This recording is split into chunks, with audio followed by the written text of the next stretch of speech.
Welcome to Third Floor Views, a production of Chesapeake Family Life, where we talk about health, education, and living with kids. I'm your host, Janet Jefferson. Today, we are discussing a new eSchool, Monarch Academy, how it works, and the ideas behind it. Here with us are Rachel Amstutz, Principal of Monarch Academy, Brad Clapper, Assistant Principal, and Nikki Johnson, School Counselor. Thank you for being here today. To our viewers, feel free to submit your questions in the comments section, and we will try to get to as many as we can. Let's get started.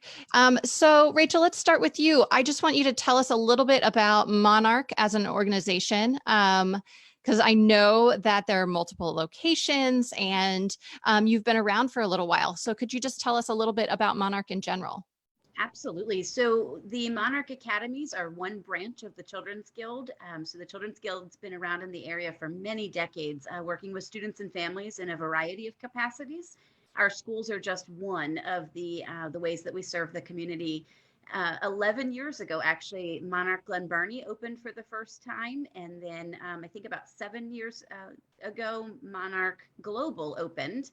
Monarch Annapolis has now just finished our third year. And so a couple key features of the Monarch brand would be that we're powered by transformation education. So there's 8 major components to our philosophy of education. Some of those would be brain literacy, arts integration, a behavior continuum, enriched environments and experiences, but truly a very well-rounded approach to educating students. So, you're opening a new eSchool, and that's starting in this upcoming fall. Brad, would you mind just talking a little bit about what's the story with the eSchool? Is it only available in Annapolis? And talk just a little bit about the relationship between Anne Arundel County Public Schools, the charter system, sort of what's the process. If I wanted to send my students there as an Anne Arundel County resident, how would that work? Does it cost anything? So some of the sort of nitty-gritty logistic details.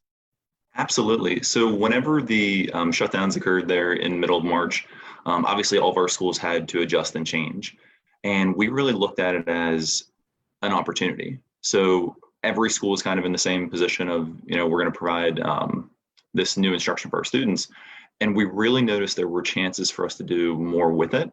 And some of our teachers really excelled in the e-learning experience and during those last few months. So we've really taken that and used that as kind of the inspiration for what we can build for this program moving forward. And some of our teachers really excelled in that platform and actually pushed their students very far and had a lot of success with them during that time. So that was really one of the big things we looked at to help kind of guide where we're going with it. And you asked a lot of questions there, so I'll try to get into those a little bit. We are right now focused on working with bringing in families that are in the Annapolis cluster of Anne Arundel County Public Schools and really directing it toward there. Looking at it also, that's kind of our plan where we have a focus of having up to 20% of the time where students would actually be still coming into the buildings, doing some kind of bigger tasks that would be more with individual or with their groups of peers, and also some of the state mandated testing that we have to do just for any public school students in the state of Maryland. So there are still times where they'll be in the building, but most of that instruction will be taking place outside the building as well. You mentioned too about the tuition cost for Anne Arundel County students. If they live in Anne Arundel County, there's no tuition. There is a tuition rate for students if they're outside of the county. Okay. And then what does the, if there's a student that wants to apply, what does that process look like? How do you actually get your kid in? Sure. We have a website that families can apply on, which I think we're able to post it, but that is through the magnet program for Anne Arundel County Public Schools. And I can chime in here a little bit as well. We are a school of choice in Anne Arundel County Public Schools. And so there are many in the K-12 continuum that are schools of choice. We are similar to a charter school, but technically what's called a contract school. So we were contracted by Anne Arundel County Public Schools to help alleviate overcrowding in the Annapolis area. And we were also contracted to provide programming that would prepare our elementary students for either Annapolis Middle School, So at Annapolis Middle, you would find the International Baccalaureate Middle Years program. And so we're a PYP school. We implement the primary years program. And at Bates, you find the Performing and Visual Arts magnet program. So we are a primary performing and visual arts school as well. So for families who are familiar with the magnet process, we are an open lottery, so it's a first come, first serve, rather than students don't have to bring a portfolio that shows that they have an artistic skill or something. We're growing that at the primary level to prepare them for the middle school level. Great.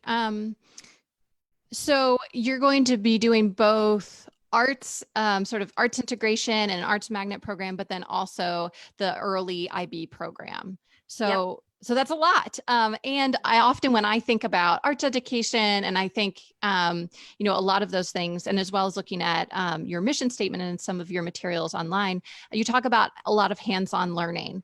How does that work in an eSchool? So if you're 80% virtual and 20% in person, what does that look like in terms of what does the virtual part look like and what does the in-person?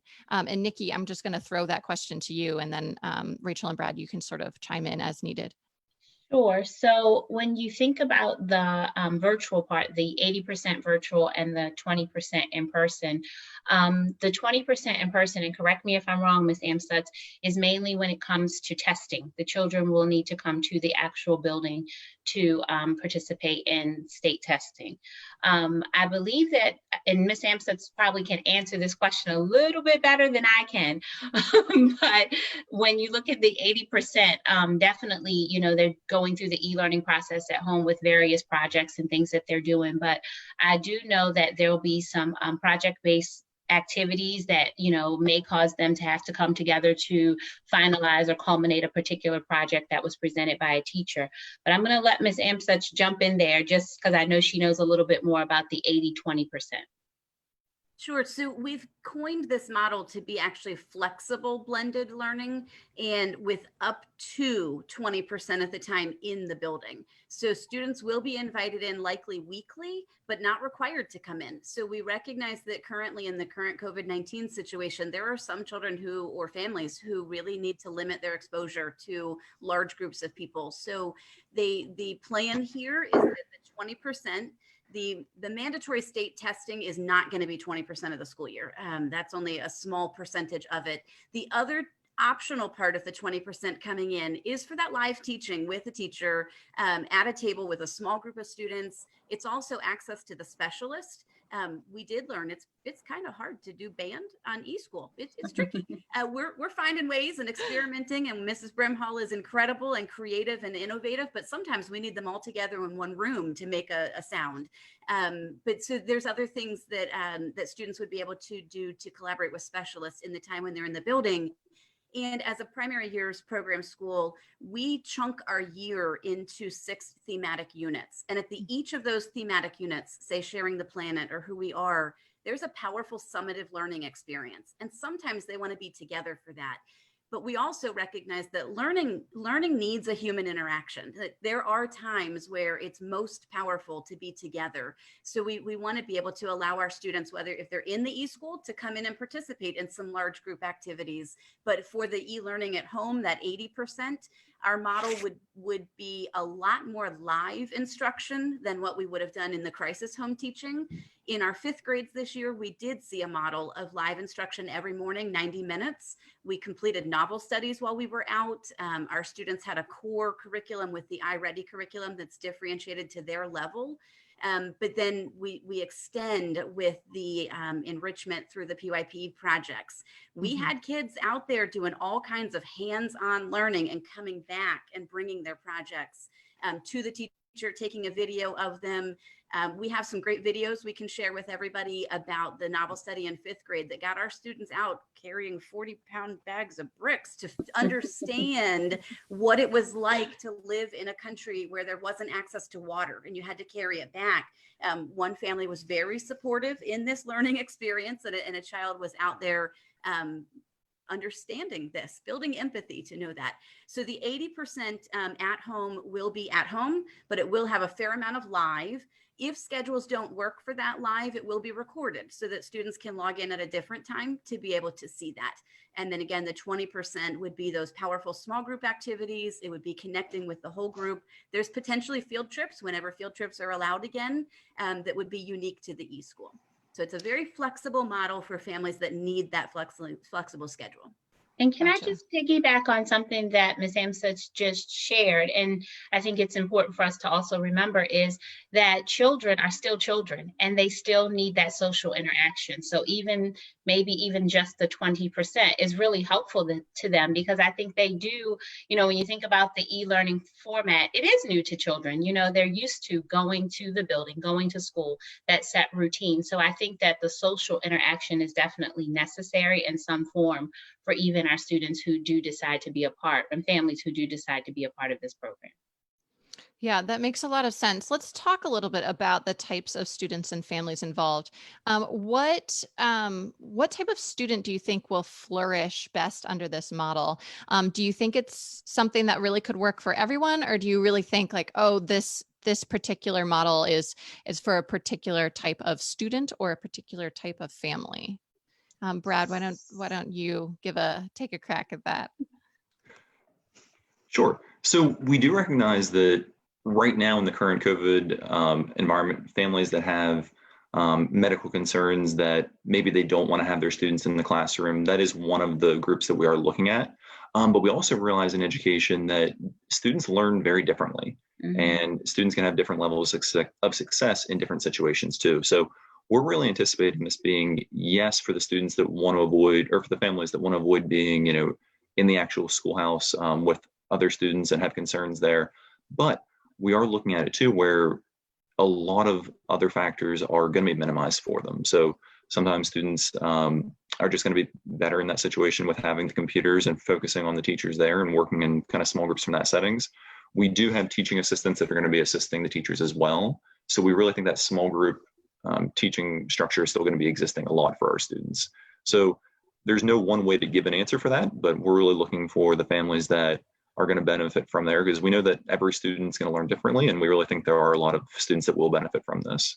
Yeah, that makes sense. Nikki, could you speak then to a little bit about the family side of that?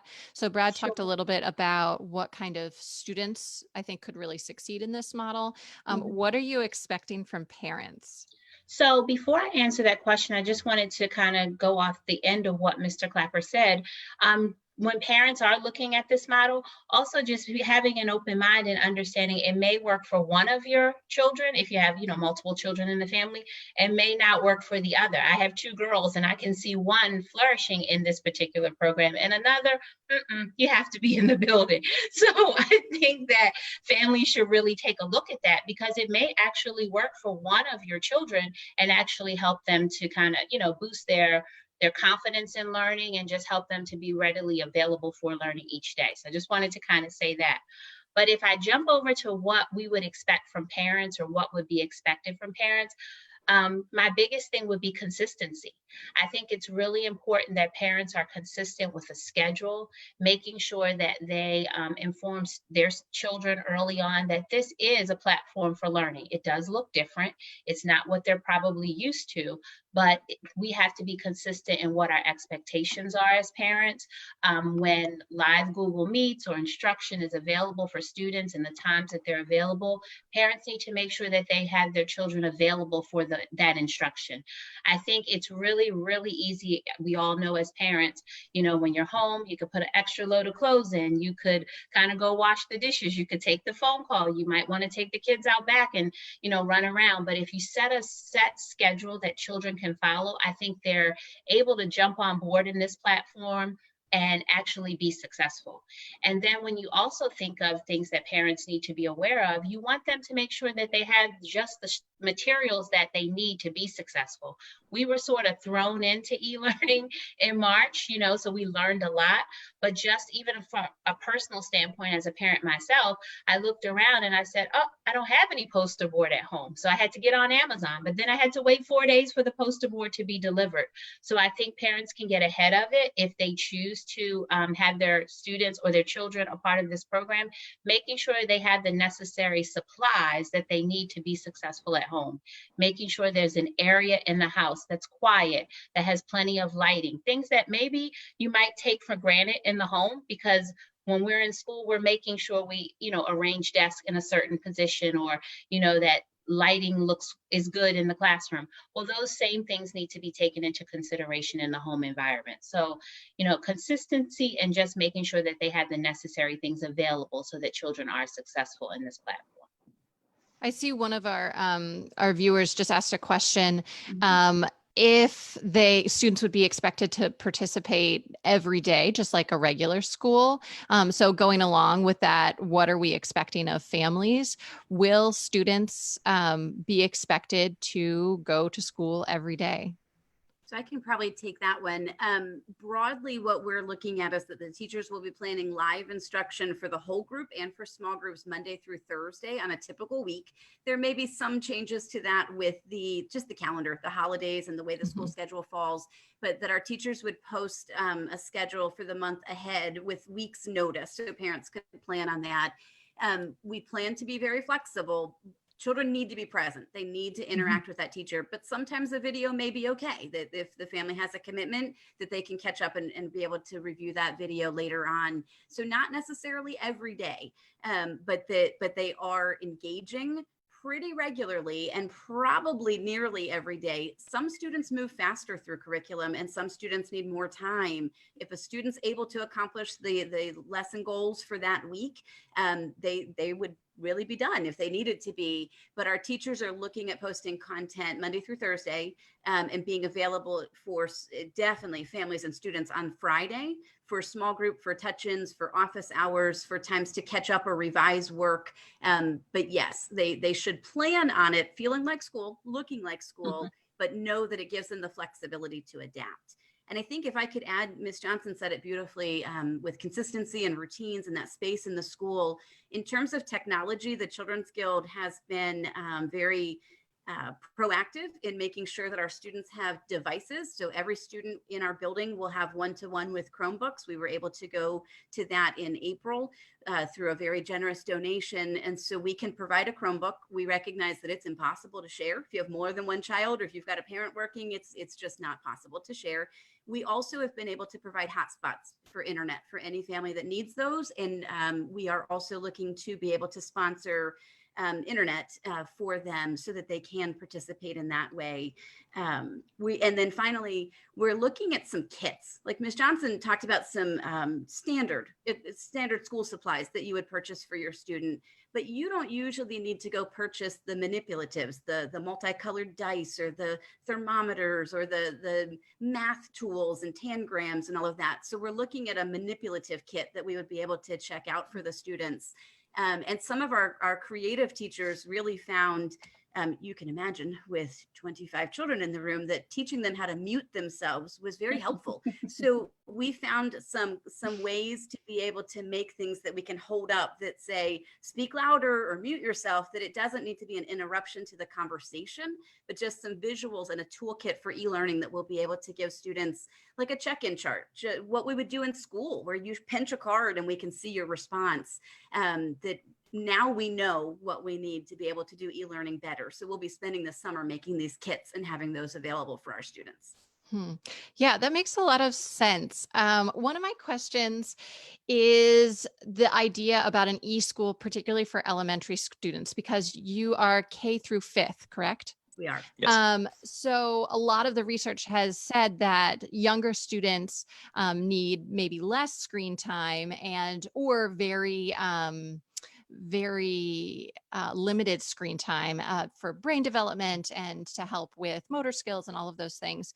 But yet you're promoting this e-school, which right now I think makes a lot of sense during a pandemic because these are unprecedented times. But I know that one of your plans is to continue this model once we have a vaccine and once we're sort of moving on into this post-pandemic phase of life.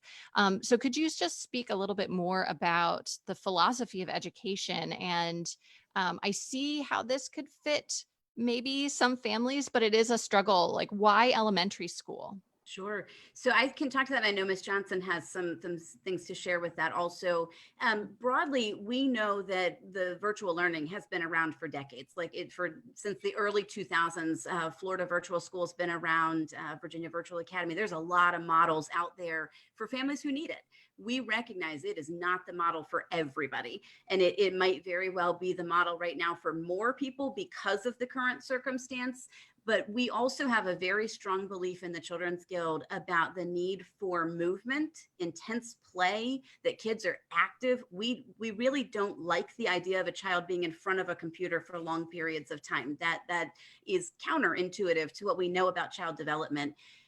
Our teachers are also creating tasks where it's log in, get your directions, and go do. And some of that's go build, go create, go outside, go find a leaf or a set of leaves, or we don't necessarily really want them glued to screens, but in this model, they would be getting more screen time than what they would be in a traditional school setting.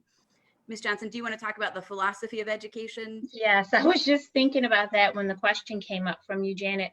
I do understand about the screen time, definitely, but I really think that we have to keep the question in the forefront of our minds is this particular child, or is this child in this family available for learning? Like, just because they're coming into the building doesn't mean that that environment's working for them either.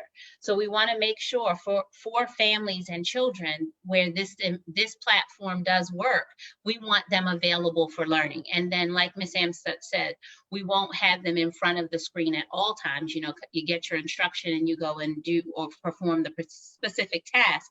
But I do think it's important for us to remember that as we go about this and bringing into like our philosophy, my philosophy, I think everybody's philosophy of learning is it's important to educate the mind of our children, but it's also important to educate the hearts of our children.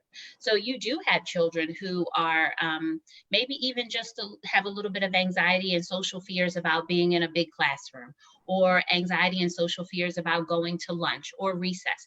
That may be just part of their personality. And I don't think it's for any of us to try to change that or change who they are, because they were created special and that's just who they are. And so if that particular child enjoys being home and able to learn and, you know, enjoys being in front of the computer for 45 minutes, but shines when they're outside doing their particular project, or totally gets the concept, why not educate them in the platform that works for them? I really think about, again, my own two children that are polar opposite, and one of them shined in e-learning. The other, I joked with Ms. Amstutz, can you please suspend her? Can you please take her out of e-learning because it's not working for us? But I say that jokingly, but really as a mom and as a counselor, I looked at the way that they performed in the different environments. And it just made my heart really, really happy that one of them loved it. It worked for her and she was okay with it. So I think if we would put in the forefront of our minds the educating the heart piece, and then find the platform that works for educating the mind, then we will have success for our children, no matter who they are. Yeah, I think it allows you some choice, and having this be an option is potentially the better choice for certain families. You're right.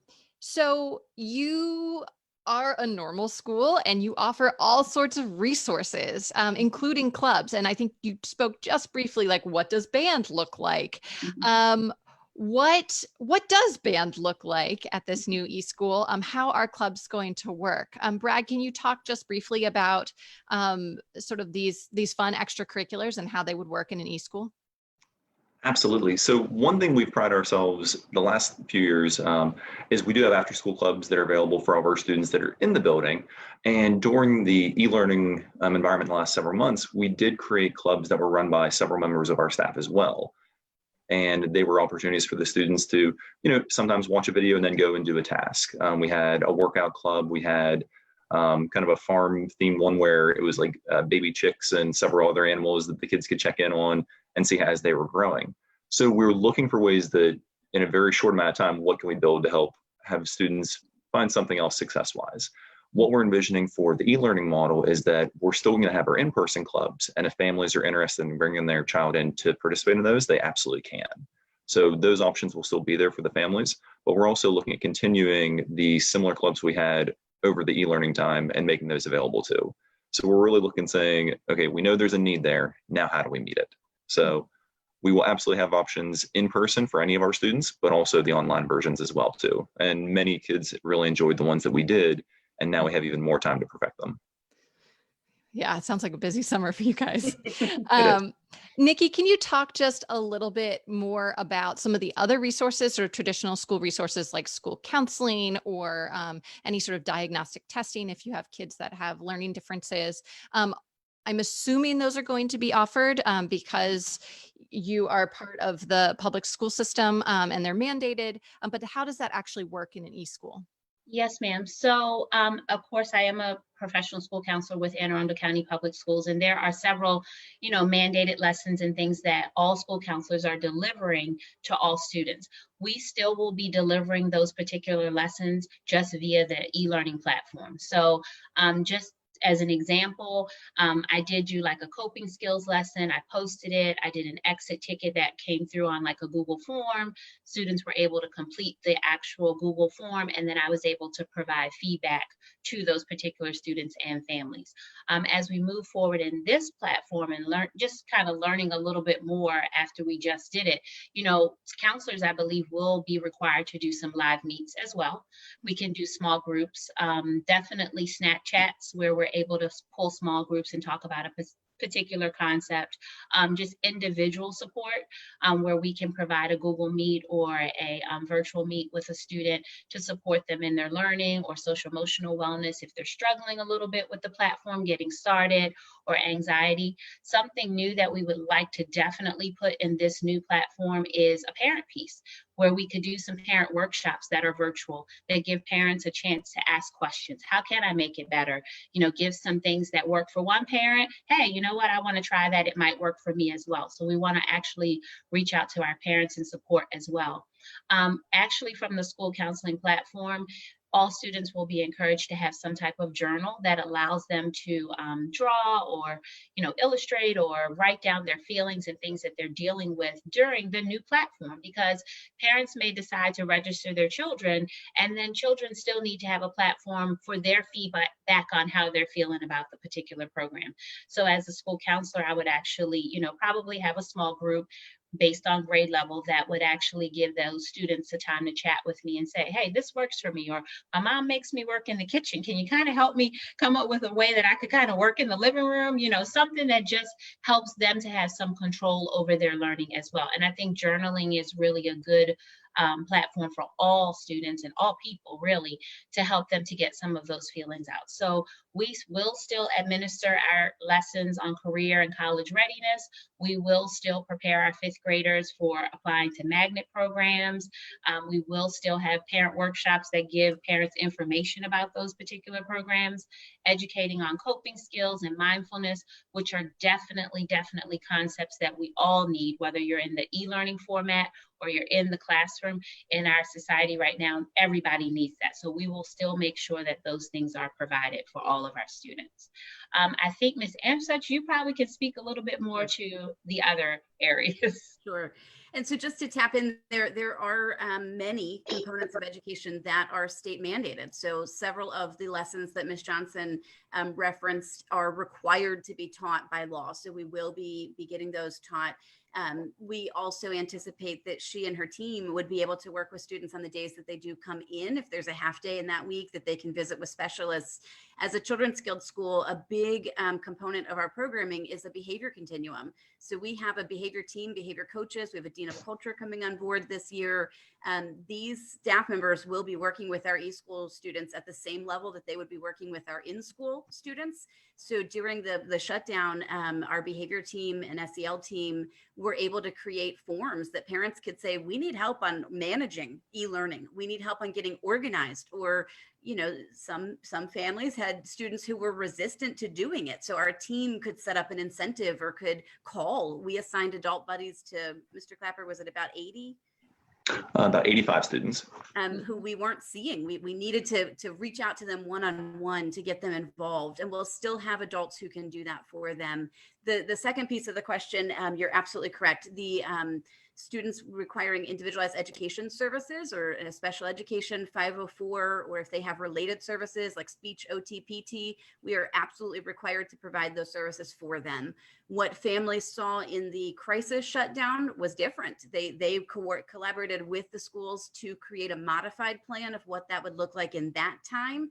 We expect that in the fall, the expectation is that it's what it was prior to the shutdown, that we have to figure out those ways to support students with identified needs and to work with families to identify concerns. So the process would be the same. If a parent or a teacher or a staff member suspects a disability or has a concern, they follow the same process that they would follow normally. We have a team evaluation process. And if an IEP is warranted, we want to work with families to make sure e-learning makes sense for the specific IEP and needs, but we will have special educators and ESOL teachers that are supporting the work of the eSchool classroom.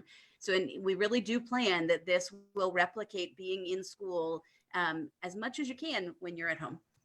Yeah, so it sounds like there's going to be a lot of resources, ones that you would see in sort of your classic traditional school, but then also it sounds like, at least what you were saying, Nikki, is a lot of feedback opportunities too, both from parents and students, and that's really exciting. Exactly. I want to ask one last question before it's time for us to go, and this is coming from one of our viewers. Do you have any insider knowledge on when the announcement's going to be made on what to expect next year in terms of what's happening with public schools?